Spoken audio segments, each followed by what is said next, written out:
ये जो सिचुएशन इस वक्त बनती हुई नजर आ रही है, मखसूस नशिस्तों का मामला किसी सूरत हल होता हुआ दिखाई नहीं दे रहा। इलेक्शन कमीशन भी इजलास पर इजलास कर रहा है लेकिन कुछ राह नहीं निकल पा रही है। क्या देख रहे हैं इन फ्यूचर, क्या होने जा रहा है, किस करवट बैठेगा ये ऊंट? यकीनी तौर पर ये मखसूस नशिस्तों का मामला इस वक्त तो सबके गले की हड्डी बनी हुई है, ना उसको निगल सकते हैं ना उगल सकते हैं।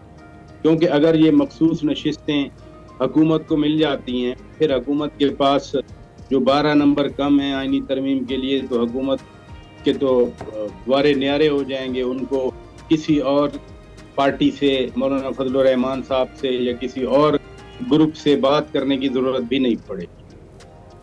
और आईनी अदालत अगर बन जाती है तो फिर वही 65 से 63 साल 68 साल उम्र करके तो जो गवर्नमेंट जो चाह रही है आईनी अदालत या बिलावल भुट्टो जरदारी जिसको मजबूरी और जरूरी करार दे रहे हैं, वो सारा काम हो जाएगा। बिल्कुल।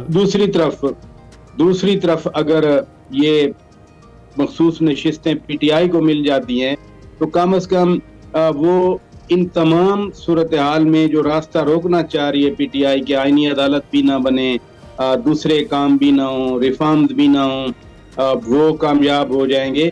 लेकिन क्रिटिकल सवाल ये है कि क्या अदालत के फैसले पर अमल होगा। अब देखें ना, कल राना सनाउल्लाह बड़ी उन्होंने अहम बात की, मैं उसी से आगे बढ़ाता हूँ अपनी बात को। उन्होंने कहा कि ये आइन के तहत हल्फ लिया जाता है, हुकूमत लेती है, वज़ीर आज़म लेते हैं, एमएनएज लेते हैं, स्पीकर लेते हैं। उसमें कहा होता है कि we will preserve, defend and protect the constitution, हम आइन का तहफ़्फ़ुज़ करेंगे।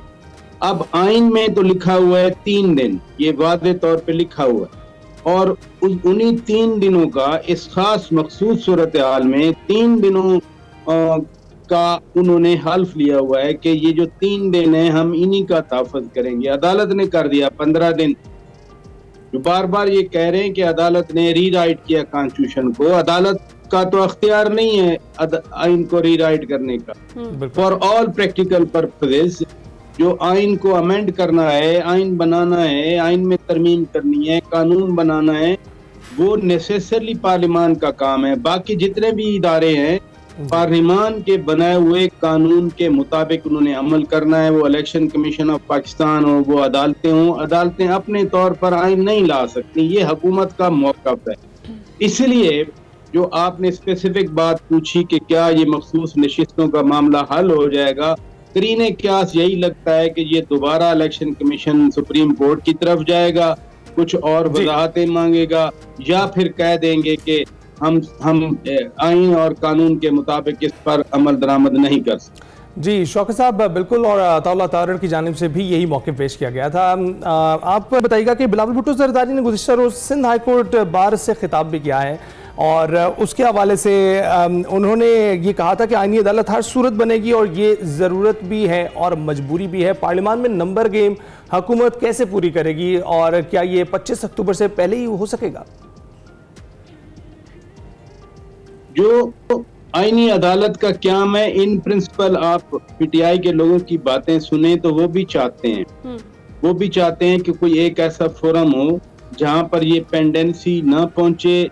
देखे ना, पूरा दिन, पूरा हफ्ता सुप्रीम कोर्ट ऑफ पाकिस्तान सियासी मामलात पे बैठी है, बाकी जितनी पेंडेंसी है उसकी तरफ तवज्जो नहीं दी जा रही, और ना ही कोई पाकिस्तान की अदालतों का कोई माजी में भी इतना रिकॉर्ड अच्छा रहा है। इंडेक्स देख लें तो बहुत नीचे है, 138 नंबर पे है, और जस्टिस मुनीर से लेकर साकिब निसार के जितने भी फैसले आए इस तरह के, वो सारे मुतनाज़र है, वो तारीख में स्याह बाब के तौर पर लिखे जाते रहे।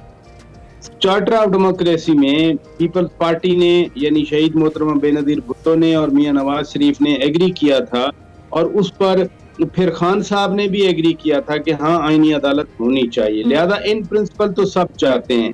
जो प्रोसीजर अपनाया जा रहा है और हुकूमत की तरफ से खास तौर पर जस्टिस काजी फायद ईसा साहब के बारे में जो गुमा है अपोजिशन को कि उन्हीं की उम्र 65 से 68 करने के लिए, उन्हीं की तैनाती के लिए ये आईनी तरमीम लाई जा रही है। तो जहाँ ये जो शकूक हैं वो गुमा से ज्यादा यकीन की हद तक हों तो फिर वहाँ वो नहीं बैठते। और सारे फसाद की या झगड़े की या इस जो एक हलचल है गैर यकीनी है, उसकी बुनियाद ही यही है। आईनी अदालत बननी है, हुकूमत ने कैसे नंबर पूरे करने हैं। एक बात याद रखें, जब रियासत कोई काम करने पे आ जाती है ना, तो रियासत वो काम कर लिया करती है। उसका मोड क्या हो सकता है ये अभी आने वाले दिनों में मालूम हो जाएगा। अगर ये हुआ तो 25 अक्टूबर से पहले ही होगा। सही है। अच्छा, तो पराजा साहब, ऑप्शंस क्या है हुकूमत के पास इस तरीके से? अभी तो अगर अदालती फैसले पर अमल दरामद नहीं होता तो क्या सूरत हाल बनेगी?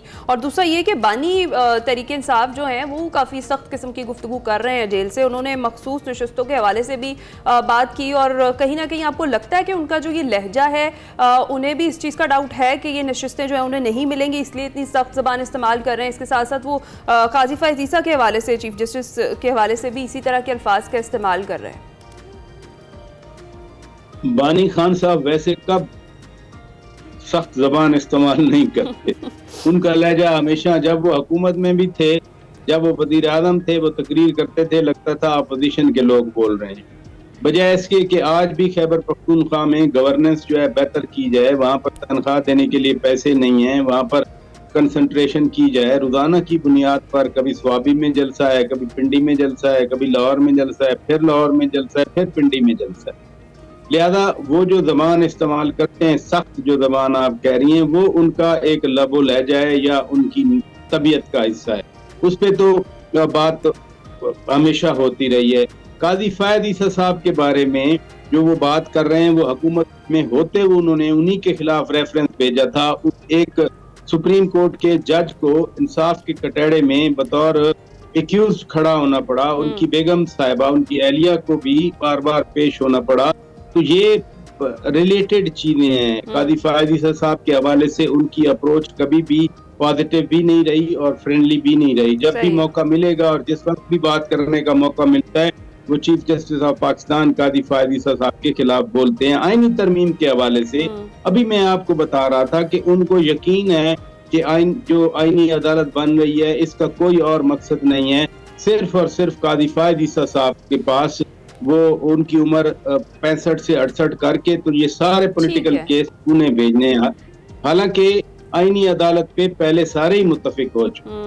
बिल्कुल सही है। अच्छा पराजा साहब, बात हम आईनी तरमीम की कर रहे हैं तो इसमें मुमकिन ही नहीं है कि नंबर गेम जो है हुकूमत की पूरी ना हो, तो फिर आईनी तरमीम भी नहीं लाई जा सकती हैं। नंबर गेम कैसे पूरी करनी है हुकूमत ने? और अगर हम देखें कि मौलाना जो है वो अभी इस वक्त हमें नहीं दिखाई दे रहे कि हुकूमत ने उन्हें राम कर लिया है, और फिलहाल तो हमें यही लग रहा है कि जो पाकिस्तान तहरीक इंसाफ है वो भी दावा कर रही है कि मौलाना बड़े ज़ीरक सियासतदान है और वो सोच समझ के साथ ही फैसला करेंगे, इस तरह का कोई फैसला नहीं वो करेंगे। और दूसरी जानिब पाकिस्तान तहरीक इंसाफ के बहुत सारे लोग सोशल मीडिया पर ये बात जरूर कर रहे हैं कि सेनेटर्स को भी गायब किए जाने का इम्कान है, इस तरीके से भी कुछ होगा। क्या सूरत हाल बनती हुई देख रहे हैं नंबर गेम के हवाले से? कैसे पूरी करेगी हुकूमत?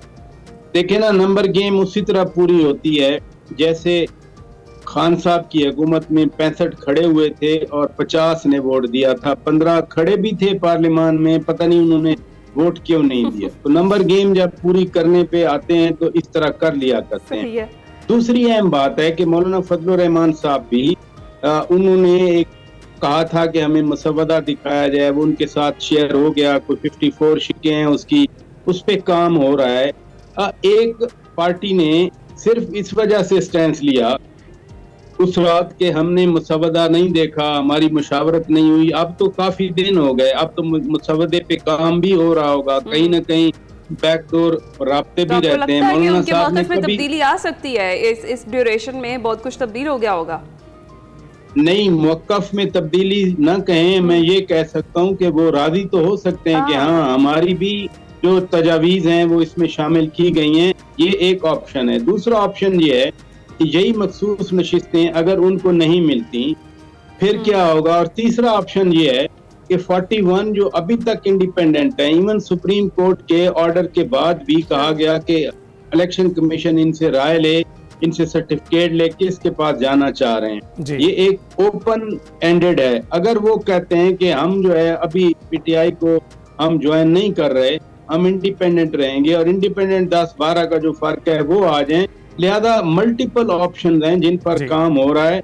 कब ये होगा मुकम्मल, इस बारे में मैंने बताया कि होना है तो फिर 25 अक्टूबर से पहले पहले हो। ये 63A का मामला जो है 30 सितंबर को इस हवाले से भी हम देख रहे हैं उसकी अपील की समाअत होगी। क्या देख रहे हैं आप, सियासत को क्या रुख मिलेगा?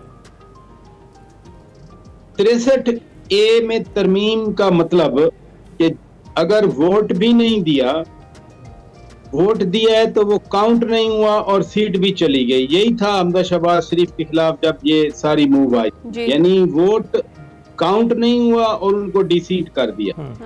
अब इसका और तो कोई आउटकम नहीं होगा। ये मैंने भी अपने शोज में ये बार बार सवाल पूछा है माहिरीन से कि क्या हमदा शहबाज की हुकूमत वापस आ सकती है, क्या परवेज इलाही की हुकूमत को गैर आईनी करार दे दिया जाएगा। अब तो बहुत आगे बढ़ गए। हाँ, अलबत्ता ये है कि उस वक्त जिन्होंने ये गैर आईनी फैसला दिया था उनके मुंह पर एक तमांचा होगा कि आप लोग पॉलिटिक्स कर रहे थे, आप लोगों ने गैर आईनी तशरीह की और जिसकी वजह से मुस्तकबिल का लाहेमल तय हो जाएगा। पराचा साहब ये बात आप कर रहे हैं, ठीक है। बहुत शुक्रिया शौकत पराचा साहब हमारे साथ मौजूद है। मुल्क की जो सियासत है उस पर हमने उनका तज्जिया लिया और बात की है कि क्या हालात बनने जा रहे हैं। मखसूस नशिस्तें जो हैं वो मामला फिलहाल हल होता हुआ